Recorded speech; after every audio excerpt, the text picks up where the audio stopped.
दोस्तों आज का वीडियो जो है वो एक्सेल का जो कैलकुलेटर है हमारा इनकम टैक्स का उसके रिगार्डिंग है। हम दोनों कैलकुलेटर हम देखेंगे, एक जो है वो विथ टीडीएस और सैलरी एंट्री वाला कैलकुलेटर, दूसरा जो है वो without TDS and salary entry वाला कैलकुलेटर। सबसे पहले हम देखते हैं विथ टीडीएस और सैलरी एंट्री वाला कैलकुलेटर। सबसे पहले आप देख सकते हो यहाँ पे स्टेप्स है, सॉफ्टवेयर को कैसे यूज करना है उसके स्टेप दिए हुए हैं, आप एक बार पढ़ लेना। सीधा जाते हैं इन्फो अपडेट्स में। इन्फो अपडेट्स में दोस्तों यहाँ पे आपको एम्प्लॉयर का जो पूरा डिटेल है वो डालना है। मतलब अगर आप कंसल्टेंट हो और आप किसी ऑफिस का काम कर रहे हो तो उस ऑफिस का पूरा डिटेल यहाँ पे आएगा। इससे क्या होगा दोस्तों, इससे फॉर्म 16 में जो एम्प्लॉयर का जो पोर्शन है वो वहाँ पे यहाँ से ऑटो फिल होके आएगा। ठीक है, यहाँ से वो फैच करेगा डिटेल को, तो ये डालना बहुत ज़रूरी है। तो आप इसे अच्छी तरीके से डाल दीजिएगा। इसके बाद आते हैं एम्प्लॉय मास्टर में। एम्प्लॉय मास्टर में यहाँ पे आपको उस ऑफिस के जितने भी एम्प्लॉयज है जिसका आपको टैक्स कैलकुलेट करना है, ठीक है, उसका पूरा डिटेल यहाँ पे आपको डालना है। जैसे उसका नाम है, पैन नंबर है, डेजिग्नेशन है, मेल है, वगैरह वगैरह। जिसमें जो इम्पोर्टेंट चीज़ें, मैंडेटरी चीज़ें हैं वो है डेट ऑफ बर्थ, ठीक है, मेल फीमेल, पैन नंबर और नेम। ठीक है, ये एम्प्लॉय आईडी जो है वो सीरियल नंबर जो है वो यूनिक रहेगा सबका। जिसका डालोगे उसका वह फिर सर्च होगा। आपको जिस एम्प्लॉय का सर्च करना है यहाँ पे जो नंबर दिए हुए हैं सीरियल नंबर, उसके हिसाब से ही आपको सर्च करना है। चलिए अब बढ़ते हैं टीडीएस और सैलरी की एंट्री पे। तो ये क्वार्टर वाइज हम जो डेटा प्रिपेयर करते हैं टीडीएस रिटर्न फाइल करने के लिए, तो वही चीज़ यहाँ पे मैंने दी हुई है। ठीक है, यहाँ पे ये जो है ऑटो फिल होके आएगा। जैसे मैंने देखिए आप एक नंबर में एंट्री की है यहाँ पे एम्प्लॉय मास्टर में, ठीक है, तो यहाँ पे वो ऑटोमेटिक एक नंबर में आ गया। अभी यहाँ पे मैं 2 नंबर में एंट्री करूँगा एम्प्लॉय मास्टर में, तो यहाँ पे भी वो 2 नंबर में आ जाएगा। ठीक है, यहाँ पे मैंने नोट्स ऑलरेडी यहाँ पे ऊपर दिया ही हुआ है। New employee details needs to be entered in first in employee master. तो आपको सबसे पहले एम्प्लॉय मास्टर को कंप्लीट करना है। उसके बाद क्वार्टर 1, क्वार्टर 2, क्वार्टर 3 और क्वार्टर 4 को फिल करना है। यहाँ पे आपको कुछ नहीं फिल करना है, ग्रॉस पे और टीडीएस ही डालना है, बस 2 ही चीज़ यहाँ पे फिल करनी है। ठीक है, वैसे ही यहाँ पे मार्च paid in April, April May paid in जून। ठीक है, वैसे ही अगर डीए डिफरेंस और उसका भी है तो आपको वो यहाँ पे डालना है। ये जो आप क्वार्टर वाइज एंट्री करोगे उसका आपको यहाँ पे ऊपर ग्रॉस टोटल मिल जाएगा। ठीक है, और जितना टीडीएस कटा है वो टीडीएस भी, मतलब एक क्वार्टर में टोटल ग्रॉस सैलरी कितना हुआ सबका मिला के, और सबका मिला के टोटल टीडीएस कितना हुआ, उसका टोटल आपको यहाँ पे ऊपर दिखेगा। अभी आपको सीट 2 में जाना है, क्वार्टर 2 में जाना है, तो यहाँ से आप देखो मैंने लिंक दिया हुआ है। यहाँ पे आप क्वार्टर 2 पर क्लिक करोगे तो क्वार्टर 2 में आ जाओगे, क्वार्टर 3 पर क्लिक करोगे तो 3 में आ जाओगे, 4 पे क्लिक करोगे तो 4 में आ जाओगे। अब चलते हैं डेटा एंट्री में। डेटा एंट्री में दोस्तों ये जो इसमें आपने जो फिल किया हुआ है, मतलब ग्रॉस पे और टीडीएस जो फिल किया हुआ है यहाँ पे ऑटो फिल होके आएगा। देखो ये, ठीक है, यहाँ पे देखिए ऑटो फिल, और ये वर्टिकल फॉर्म में है। देखिए यहाँ पे आपको वर्टिकल एंट्री करनी है, 1 नंबर, 2 नंबर, 3 नंबर। ठीक है, ये वर्टिकल एंट्री करनी है। जैसे मिस्टर एक्स यहाँ पे आ गया, अभी 2 नंबर में जो होगा उसका यहाँ पे आ जाएगा। यहाँ पे designation, PAN number auto fill होके आएगा। आपको यहाँ पे सिलेक्ट करना है ओल्ड और न्यू टैक्स रिजिम, यहाँ पे जीपीएफ और एनपीएस सिलेक्ट करना है। यहाँ पे ये ऑटो फिल होके आएगा। अगर कोई अदर इनकम है तो वो यहाँ पे फिल करनी है। प्रोफेशनल टैक्स आपको यहाँ पे डाल देना है। ठीक है, वॉशिंग अलाउंस या कोई भी अलाउंसेस है तो वो यहाँ पे डालने हैं। जीपीएफ सीपीएफ है तो वो यहाँ पे डालना है। ग्रुप इंश्योरेंस है तो वो यहाँ पे डालना है। हाउसिंग लोन का इंटरेस्ट है वो यहाँ पे डालना है।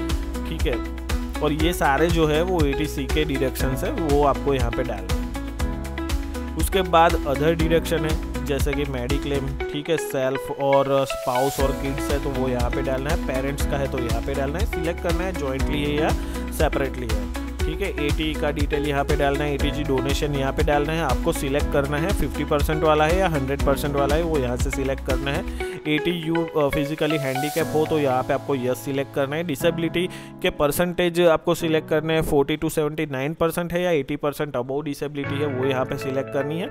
नीचे अमाउंट डालना है। उसके बाद मेडिकल ट्रीटमेंट है, यहाँ पर आपको सिलेक्ट करना है इंडिविजुअल है, सीनियर सिटीजन है या सुपर सीनियर सिटीजन है।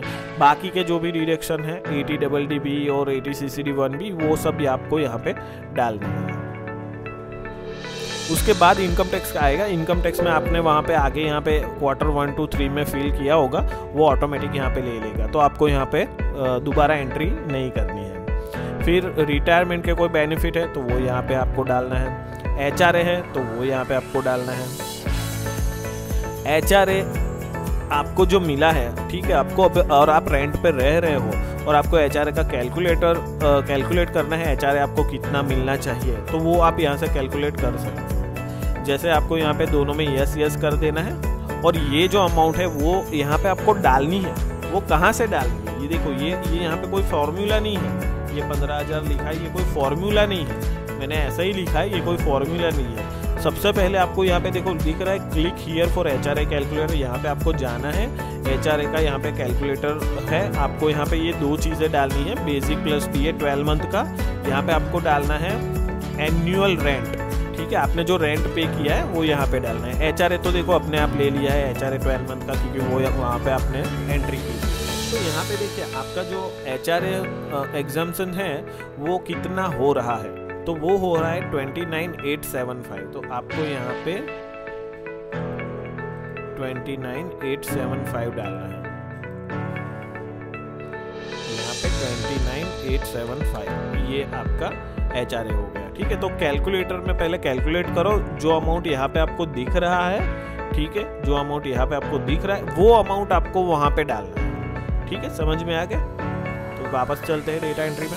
उसके बाद DA डिफरेंस ऑटो लेगा, क्योंकि वो हमने यहाँ पे सैलरी में दिया हुआ है 1, 2, 3, मतलब हमारा जो भी TDS का जो क्वार्टर है वो क्वार्टर में हमने दिया हुआ है। देखिए ये पीछे आपको मैं बता दूँ, ये रहा, ये जो है DA डिफरेंस एरियर्स वाला, ये जो है वो यहाँ पे ऑटोमेटिक ले रहा है, ठीक है। तो और उसके बाद नीचे एक है सेल्फ असेसमेंट टैक्स, अगर आपने खुद से पे किया है टैक्स तो वो आपको यहाँ पे डालना है। एम्प्लॉयर ने नहीं काटा है, ठीक है, आपने पे किया है तो आपको यहाँ पे डालना है।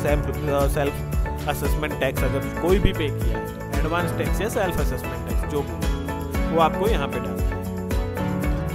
उसके बाद दोस्तों यहाँ पे है कंपैरिजन वाला सीन, ये बहुत बढ़िया चीज़ है दोस्तों। आप 1 नंबर डालोगे, यहाँ पे आपको सिर्फ नंबर ही डालना है, 1 नंबर 2 नंबर 3 नंबर, आप जो भी एम्प्लॉई ID डालोगे वैसे यहाँ पे कैलकुलेट करेगा। जैसे मैं 2 डालता हूँ तो यहाँ पे कुछ नहीं आएगा, क्योंकि मैंने एंट्री ही नहीं की है, मैंने सिर्फ 1 नंबर की ही एंट्री की है। तो 1 नंबर का टोटल यहाँ पे ग्रॉस सैलरी आ जाएगा, ठीक है। ओल्ड टैक्स रिजिम में और न्यू टैक्स रिजिम में कितना टैक्स पेएबल आ रहा है वो आएगा।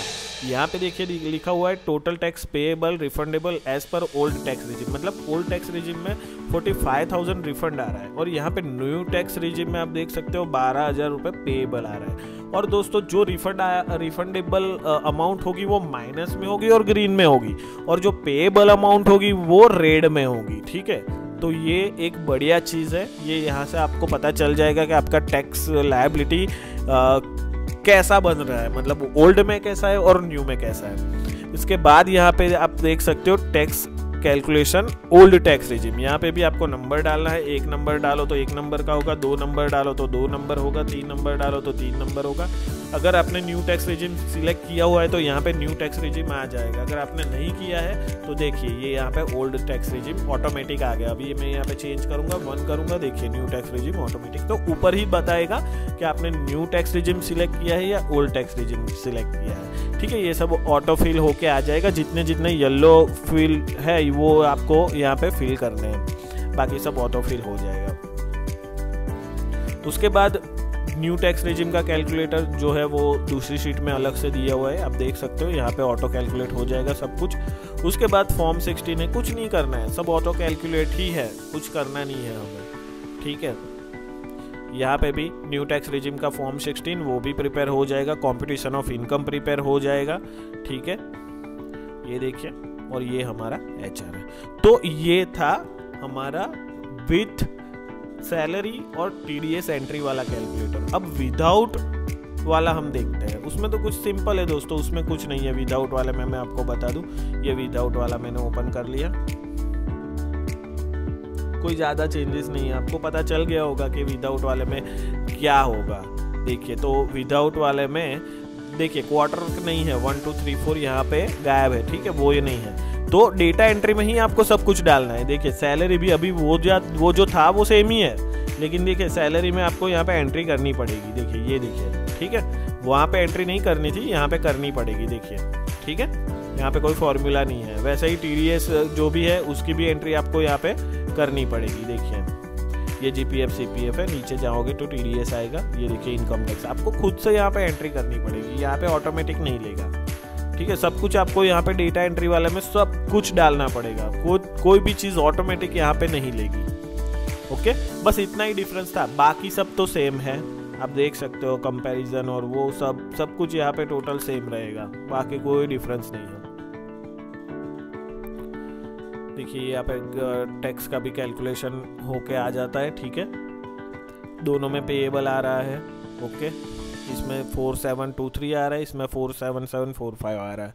तो ये एक बहुत बढ़िया चीज़ मैंने आपको दी है, ये बहुत ही बढ़िया कैलकुलेटर है, आप इसको यूज़ करिएगा और अपने जो टैक्स कैलकुलेशन है उसको आसान बनाएगा। तो मिलते हैं नेक्स्ट वीडियो में, तब तक के लिए जय हिंद, गुड बाय।